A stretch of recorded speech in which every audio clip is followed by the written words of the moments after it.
Notre invité est Alfred Lawson. Il est le président fédéral du mouvement de libération du peuple centrafricain Togo. Avec lui, nous allons parler de la reprise centrafricaine. Bangui reconnaît des exactions des rebelles, mais aussi de ses soldats et des paramilitaires russes.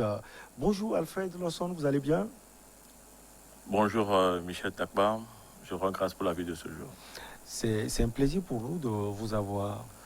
C'était toujours un plaisir pour moi de venir sur le plateau de New York TV. Ouais. C'est presque ma maison, donc je me sens à l'aise.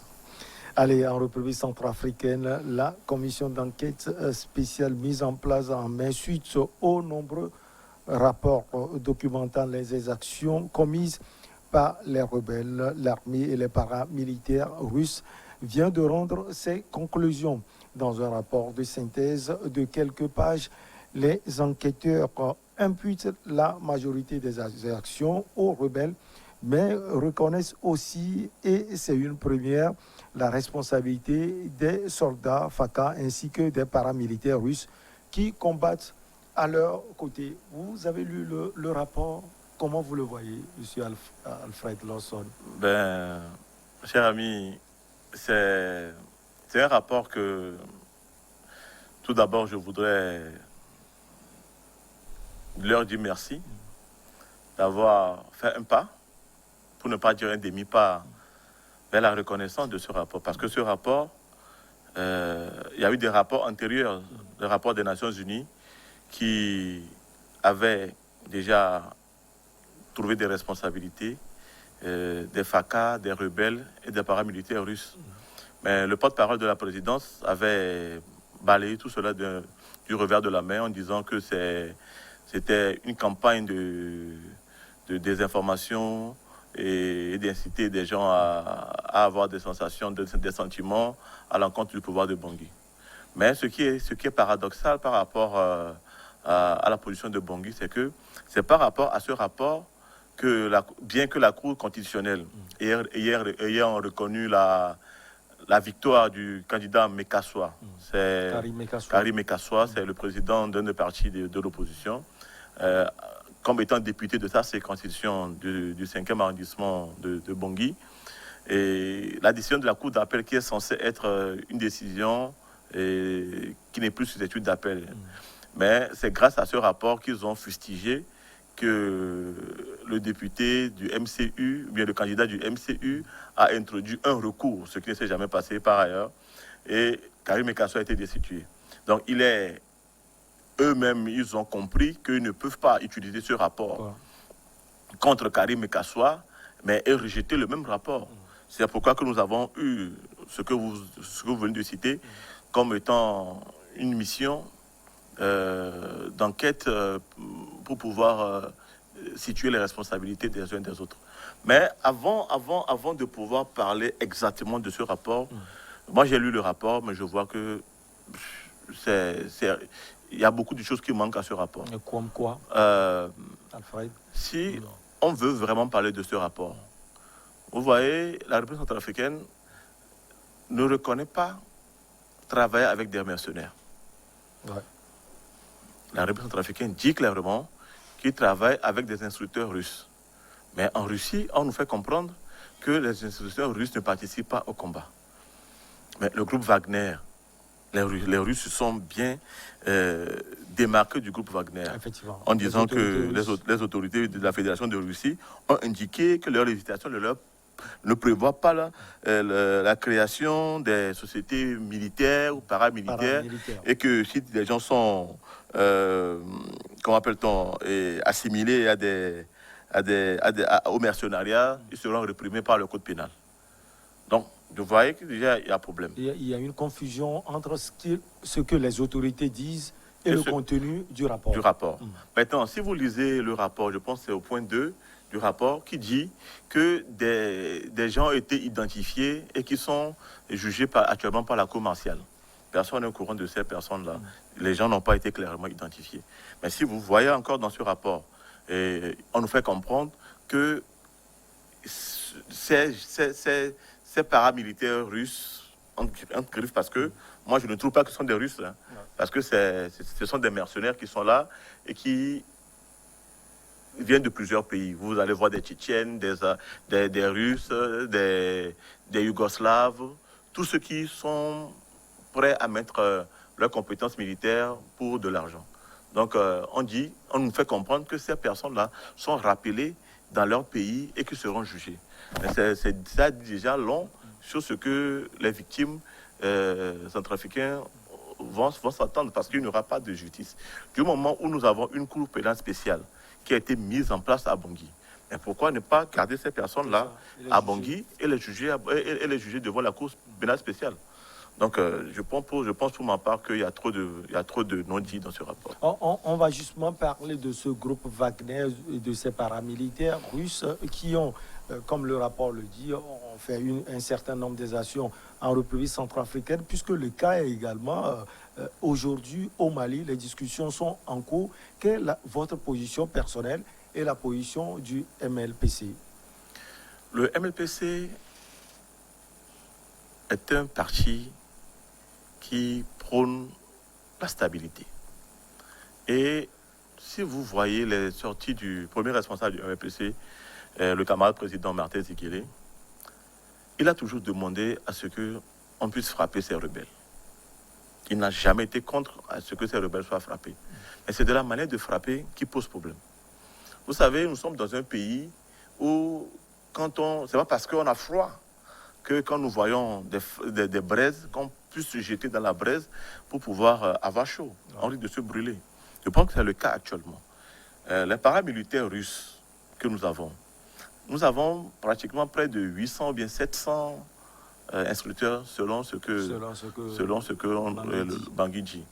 Mais à part les 700 et les 800 instructeurs, mais le nombre de paramilitaires russes du groupe Wagner, si vous voyez à Bangui, même le groupe Wagner n'existe pas. Le groupe Wagner, ça n'existe pas comme ça. Mais il y a plutôt une autre société qui a été créée. Le CEWA, Security Services, les 3S. C'est souvent eux là que vous voyez les 3S sur leur, comment appelle-t-on, sur leur treillis. Et pour la plupart du temps, quand ils vont en mission, vous les enlevez, vous ne savez plus qui est instructeur, qui est membre des groupes paramilitaires. Et on n'a pas un rapport, on n'a pas un contrat clair qui définit les engagements qu'il y a à la République centrafricaine à ce groupe. Donc, du coup, vous conviendrez avec moi que c'est quelque chose que nous, au MLPC, on ne peut pas accepter. Parce que ces gens-là, ils ont tué des Centrafricains. Ils ont fait des victimes à Pawa. Ils ont détruit beaucoup de choses. Ils ont tué, ils ont pillé, ils ont violé. Mais on va se retourner vers qui pour chercher les gens qu'on doit juger? Parce que si je me reforme ou bien je me conforme à la base de la discipline militaire qui dit la discipline faisant la force des armées, il importe que tout supérieur obtienne de ses subordonnés une soumission totale et de tous les instants. Et que l'ordre donné doit être respecté littéralement sans murmure ni hésitation. Et l'autorité qu'il en donne en est responsable. Et le subordonné n'a droit à la réclamation que lorsqu'il aurait obéi. Alors, si on ne sait pas là où s'adresser, mais vers qui les victimes vont se tourner pour réclamer justice. Donc pour nous, au MLPC, la présence du groupe Wagner, tellement que c'est vague, ça nous met mal à l'aise. Si c'est que nous n'avons aucun problème avec la Russie, nous avons la République centrafricaine et la Russie un partenariat qui dure depuis l'indépendance. Donc ce n'est pas aujourd'hui que nous allons remettre ça en cause, et nous ne l'avons jamais remis en cause, et nous ne le remettrons jamais en cause. Mais pour nous sortir de cette crise, on ne peut pas créer d'autres problèmes en voulant changer ou bien sortir de ce bourbier que nous sommes. Vous avez salué ce rapport, même si le contenu, comme vous l'aviez dit tout à l'heure, Alfred Lawson, n'est pas aussi cela. Quel va être l'impact à tous les niveaux, au niveau des rebelles, au niveau des FACA, les Russes et les Tchétchènes, comme vous l'aviez dit tout à l'heure? Eux, ils vont repartir dans leur pays pour être jugés sans doute. Non, ils seront jugés par qui? Par quel commandement? Même dans leur pays. Par qui? Est-ce que vous pensez que la Russie peut reconnaître? La Russie le reconnaît déjà par Wagner. Ouais. Mais la Russie va juger qui en tant que quoi? Donc ils seront dans l'air. Mais justement, c'est que c'est des faux fuyants. On nous vend de la poudre de perlimpinpin.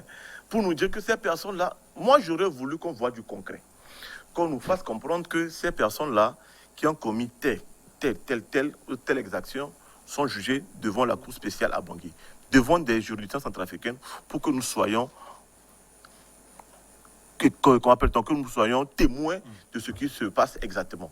C'est pourquoi nous demandons à la communauté internationale de ne pas laisser la République centrafricaine seule gérer ce dossier, d'envoyer des experts pour nous aider à rendre justice à ces victimes-là. Parce qu'il y a trop de victimes en Centrafrique. Et les FACA, eux, ils seront jugés à Bangui, les rebelles également à Bangui. D'abord, il faut situer les responsabilités. Vous savez, déjà, il faut commencer par situer les responsabilités, comme vous l'avez dit. Mais les responsabilités du gouvernement centrafricain, ce n'est pas parce que les rebelles sont des hors-la-loi que le gouvernement, le président, ou bien, puisque c'est le président, le chef suprême des armées, il doit être un hors-la-loi aussi. Non. Il a la constitution de son côté, il a la force légitime de son côté, et cette force légitime-là est régie par des lois qu'on doit suivre. Il y a la Convention de Genève, il y a beaucoup de conventions qui régissent les conflits armés non internationaux. Donc, du coup, il faudrait qu'on puisse respecter ce genre de choses-là. Mais des civils qui sont assimilés à des rebelles, qui sont exécutés. Mais pour ma part, il y a l'édito de Bangui FM, une radio de la place du mois de juillet, je crois, si ma mémoire est bonne, mais qui a fait comprendre, qui a prédit avant la sortie de ce rapport pour dire le prochain plus gros client de la CPI se trouve à Bangui. Parce que si la responsabilité vient d'en haut, ce qui veut dire que la CPI, il faudrait que la CPI regarde du côté de Bangui pour voir mais qui donne l'ordre, qui est derrière, qui a amené ici. Parce qu'il faudrait ceux qui ont amené ces mercenaires et les exactions, les ordres donnés à ces mercenaires-là puissent répondre devant une juridiction. Et selon vous, c'est qui, Alfred Lawson? Pour le moment, je ne m'aventurerai pas à donner de nom, mais suivez mon regard, vous verrez de qui je parle. On a parlé tout à l'heure de Karim Kassoua qui, entre-temps, est parti en France. Le rapport est sorti. Vous pensez qu'il va revenir au pays? Monsieur Karim Kassoua, seul sait ce dans quoi il est impliqué. Et je ne pourrais pas dire qu'il sera à Bangui ou pas. Si moi, Alfred Lawson, je ne me reproche rien, je serai devant la justice centrafricaine pour répondre si la justice est équitable, bien sûr, je serai là. Lui dire voilà. Mais si il estime qu'il n'est pas à l'aise devant la justice centrafricaine, alors quitte à lui de juger. C'est sa responsabilité qui sera engagée, ce n'est pas la mienne. On a parlé des responsabilités et les victimes de ces exactions. Vous savez, il y a beaucoup de victimes des conflits passés. Il y a eu les cas de Baya Molingue qui étaient là, avec les trucs de Jean-Pierre Bemba et autres. Mais jusqu'à présent, les victimes n'ont pas vraiment eu gain de cause. Et il y a ces frustrations-là qui demeurent. Mais si vous voyez bien, ce sont les mêmes choses qui se répètent maintenant avec les Wagner, la CPC et autres. Donc c'est pour dire que le peuple centrafricain est toujours meurtri. Nous, au MPC, nous avons cette vision-là de pouvoir faire quelque chose de bon pour notre pays. Quand nous disons que nous voulons être l'espoir du peuple centrafricain, ce n'est pas pour rien. Nous voulons que les Centrafricains réapprennent ou bien se redonnent l'envie d'être fiers d'être Centrafricains. C'était notre slogan de campagne en 2020. Mais cette histoire de la CPC, les exactions, ce n'est pas aujourd'hui. Le gouvernement de Bangui a cohabité avec ces rebelles. Donc aujourd'hui, dans un premier temps, personnellement, je me suis dit, c'est parce qu'ils étaient en de connivence avec ces rebelles-là qu'ils ont rejeté ce rapport, parce qu'ils avaient comme l'impression que ce rapport va les rapprocher directement de ces rebelles et les mettre à nu devant la communauté internationale. Mais après, ils ont fait un rétropédalage pour dire non, qu'on reconnaît, merci à ça. Non, vous savez, ces victimes ont besoin, franchement, que la communauté internationale, pour une fois, soit avec eux pour qu'ils aient réparation. Quelle est la place aujourd'hui du MLPC, de son président national, Martin Ziguélé, dans la vie politique de la République centrafricaine, Alfred Lawson? Là, on dit les bonnes choses arrivent à ceux qui croient. Les bonnes choses arrivent à ceux qui croient. Mais les très bonnes choses arrivent à ceux qui sont patients. Et les meilleures choses arrivent à ceux qui n'abandonnent jamais. Au MLPC, la lutte politique, nous ne pourrons jamais abandonner le peuple centrafricain dans sa quête de la liberté, de la démocratie, du bien-être. Et on ne peut pas faire de la politique en République centrafricaine en incluant le MLPC. Nous sommes un grand parti de 42 ans. Et je dirais même que nous sommes le plus vieux parti centrafricain toujours en activité. Et quoi qu'il arrive, quoi qu'on puisse dire, nous sommes là. Et nous allons toujours demeurer sur l'échiquier politique centrafricain. Alors, quel regard vous jetez sur la gestion du pays par le président actuel, Faustin Archange Touadéra? Par rapport au président Faustin Archange Touadéra, nous sommes simplement déçus. Parce que en 2016, nous n'avons ménagé aucun effort pour le soutenir. Et à la fin de son mandat, nous avons été déçus par beaucoup de choses. Il y a du clientélisme, il y a du népotisme, il y a beaucoup de choses qui gangrènent le pouvoir de Bangui. Vous ne l'avez pas accompagné dans la gestion du pouvoir? Dans la première partie, dans son premier mandat, on ne peut pas se dédouaner de ça. Nous avons été du côté du MLE du président Touadéra. Mais avec la création de son parti, le MCU, nous avons constaté que même étant de la majorité présidentielle, nous sommes devenus des ennemis à abattre. Et aujourd'hui, le MLPC jouera son rôle dans l'opposition, très simplement comme cela se doit. Quel rôle précisément pour délivrer le peuple centrafricain? Nous sommes un parti socialiste. Et nous n'avons jamais, et nous ne ferons jamais, de la lutte armée. Et la seule lutte que nous avons toujours fait, c'est de faire des propositions. C'est d'apporter notre pierre là où besoin il sera pour construire le pays ou bien la maison Centrafrique. Parce que vous voyez, depuis des années, le MLPC a toujours été aux côtés du peuple centrafricain. Et partout on nous appelle, si besoin y est, nous répondons toujours favorablement. Si on revient à ce rapport, M. Alfred Lawson, quelle est la suite à donner précisément? Le rapport est sorti, il est en train d'être documenté et après cela... Mais il faudrait que les responsables, les vrais responsables, je dirais même, les vrais responsables, les commanditaires et tous ceux qui sont de près ou de loin liés à ces exactions puissent être jugés devant les tribunaux centrafricains. Ça, c'est important. Ça, c'est important. Il ne faudrait pas qu'on se voile la face pour dire que les gens iront ailleurs. Non, non, non, non. Il y a la Cour pénale spéciale de Bangui qui a été mise en place, mais ils ont du travail à faire. Il faudrait qu'on leur donne de la matière à travailler. Vous avez parlé de matière à travailler, justement. Est-ce que la République centrafricaine, aujourd'hui, a les moyens pour juger tout ce beau monde? Mais la Cour pénale spéciale, ce n'est pas seule la République centrafricaine qui finance. La République centrafricaine même, est-ce qu'elle finance quelque chose? Nous avons un budget de 250 milliards pour cet exercice. Et je pense que plus de la moitié vient de l'extérieur. Donc, je ne dirais même pas que la République centrafricaine peut financer à elle seule la Cour pénale spéciale. Donc, ce sont nos partenaires. C'est pourquoi je demande aux partenaires de ne pas oublier les victimes de ces exactions-là, de bien documenter et d'établir les responsabilités afin que les vrais responsables puissent être traduits devant les juridictions. Seulement demander ou faire la pression également sur vos partenaires. Non, parce que quand je parle de demander, c'est plus diplomatique. C'est vrai, je ne voudrais pas dire que je vais leur forcer la main. Mais c'est un travail qui se fera en amont. C'est du lobbying qui se fera auprès des partenaires pour qu'ils puissent mettre les moyens à disposition et que les véritables coupables puissent faire l'objet de poursuites judiciaires. Alors concrètement, on va aller pas à pas. Quand on prend les rebelles, comment aller les chercher pour qu'ils répondent dans une situation aussi hardie que celle de la République? L'accord politique de Khartoum, signé en février 2019, avait donné une porte de sortie à ces rebelles. Et ça a permis à ce que ces rebelles soient nommés dans le gouvernement centrafricain. Vous allez voir facilement des gens comme Ali Darassa, Al-Khatim, Abdoulaye Hissène, et autres là, passés par Vanessa Bangui. Et Sidiki Abbas, certains membres ont été soignés aux frais du contribuable centrafricain. C'est pour dire que si le gouvernement de Bangui avait en tête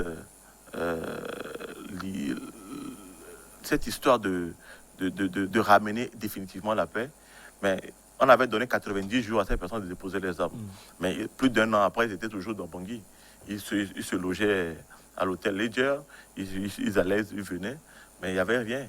Donc aujourd'hui, si la possibilité est donnée à la communauté internationale et sous la demande du pouvoir de Bangui, ben ces gens-là, ils voyagent, ils vont dans des pays, ils peuvent être facilement arrêtés si le travail en amont était bien fait. Pour les FACA, vous pensez que ceux-là qui ont servi le président actuel, Faustin Archange Touadéra, seront inquiétés et tout le monde? Non, vous avez posé une belle question parce que là, j'ai constaté, il y a de cela une semaine, que on parle d'exactions dans les rangs des forces de défense et de sécurité, parmi les FACA et autres là, mais je constate que des gens prennent du galon.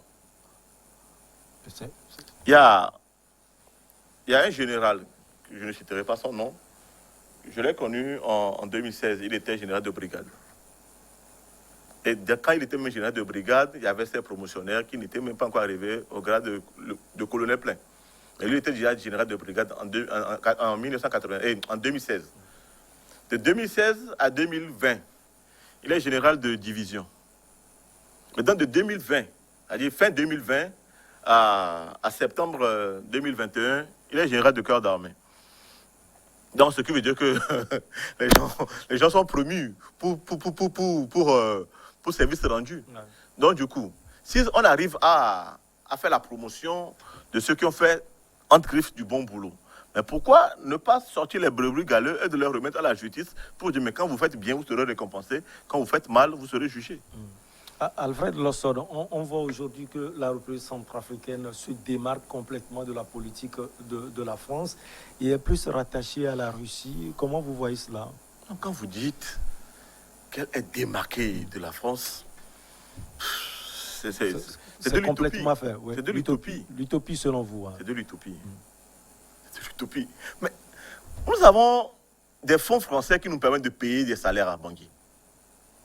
Nous avons beaucoup des aides venant de la France, de l'Union européenne, de ces choses-là, qui nous permettent de payer. Donc le lien n'est pas coupé. Mais attendez, on ne peut pas couper ces liens-là comme ça. Avant de marcher, il faut savoir marcher à quatre pattes. Ouais. Avant de courir, il faut savoir marcher. Et avant de voler, il faut savoir courir. Nous sommes un pays vieux de 61 ans. Mais 623 000 km² où rien n'est pratiquement fait.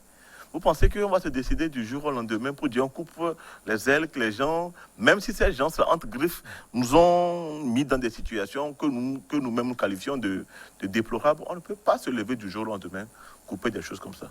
Mais il peut avoir une nouvelle politique étrangère de la République centrafricaine mise en place par le nouveau gouvernement. Là, c'est leur responsabilité. C'est eux qui ont prêté serment de gérer le pays pour un mandat. Donc, c'est à eux de savoir ce qu'ils veulent. Mais dire que couper les liens, je ne pense pas. Alors, vous l'aviez dit tout à l'heure, la Russie officielle ne reconnaît même pas ce groupe Wagner. C'est pas inquiétant pour votre pays? C'est inquiétant pour les gens qui ont amené Wagner.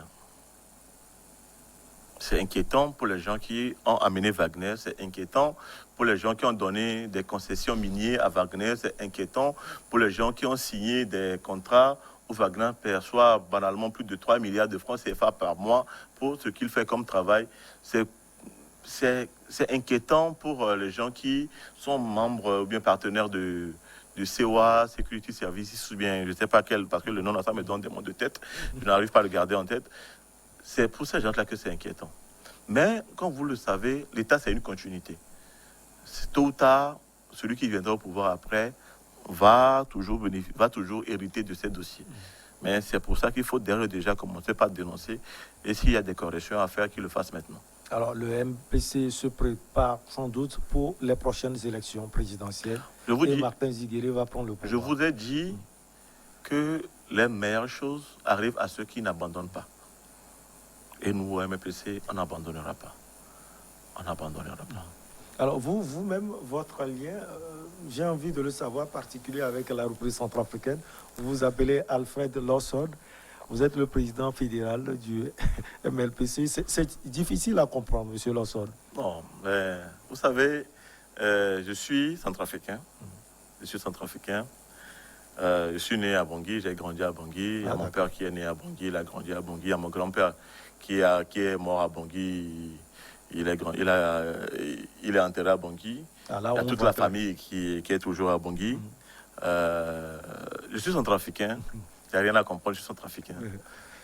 Ça a été un plaisir pour nous de vous avoir sur ce plateau. Vous voulez sans doute glisser un dernier mot sur la situation dans votre pays? Oui, avant de clôturer, je voudrais tout simplement rendre hommage à Bangui FM. C'est une radio de la place, une radio de la place à Bangui qui s'est vue couper son signal aujourd'hui arbitrairement par le ministère de la Communication pour des raisons que nous trouvons non démocratiques. Et pour avoir un pays démocratique comme nous le souhaitons, il faudrait donner une place importante aux médias et essayer de ne pas museler la presse, laisser la presse libre, plus que la presse, comme étant un quatrième pouvoir, nous permet de réguler les autres pouvoirs. Donc sur ce, c'est moi qui vous remercie de m'avoir accueilli sur ce plateau. Et je prie pour la République centrafricaine et que le bon Dieu puisse nous aider à trouver les meilleures solutions pour notre pays. Nous prions tous pour toute l'Afrique et pour la République centrafricaine. J'allais dire, Alfred Lawson, vous êtes le président fédéral du mouvement de libération du peuple centrafricain, MLPC. On va donc marquer la pause pour le journal et on revient avec les journalistes pour Regard Croisé.